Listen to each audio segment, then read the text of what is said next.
লাখো মানুষের উপস্থিতিতে সম্পূর্ণ হয়েছে হযরত মাওলানা সৈয়দ আমিরুজ্জামান রহমতুল্লাহি আলাইহির ১৪০তম বার্ষিক উরুস শরীফ।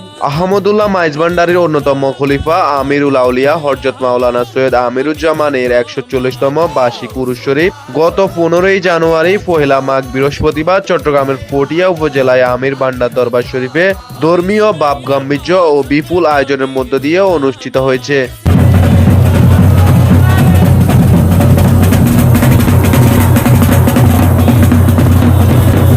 একই দিনে গাউসুল আজম হযরত আহমদুল্লাহ মাইজভান্ডারীর ২০০তম খসরু শরীফ এবং হযরত আমিরুজ্জামান শাহ রহমতুল্লাহি আলাইহির বেলায়েত বার্ষিক উরুস মুবারকও একযোগে অনুষ্ঠিত হয়।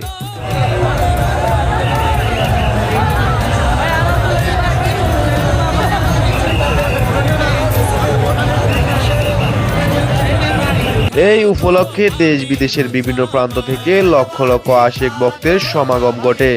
দিনভর জিকির আজকার, মিলাদ মাহফিল, দোয়া ও ধর্মীয় আলোচনা শেষে আখেরি মুনাজাতের মাধ্যমে উরুসের আনুষ্ঠানিকতা সম্পন্ন হয়। উরুস উপলক্ষে আমির ভান্ডার দরবার শরীফ প্রাঙ্গণ আশিক ভক্তের এক মহামিলন মেলায় পরিণত হয়। লোক মুখে প্রচলিত রয়েছে যে হযরত মাওলানা সৈয়দ আমিরুজ্জামান রহমতুল্লাহি আলাইহি তার জীবনদশায় বহু কারামত দেখিয়েছিলেন। কথিত আছে যে তিনি মৃত ব্যক্তিকে জীবিত করতে পারতেন। এছাড়াও রাঙ্গুনিয়াতে এই মহান আল্লাহর ওলির সাথে বেয়াদবি করার কারণে এক ব্যক্তির পুরুষ থেকে নারীতে রূপান্তরিত হওয়ার ঘটনাও লোককথায় প্রচলিত রয়েছে। Desk news, Kafil Talukdar, MRK TV।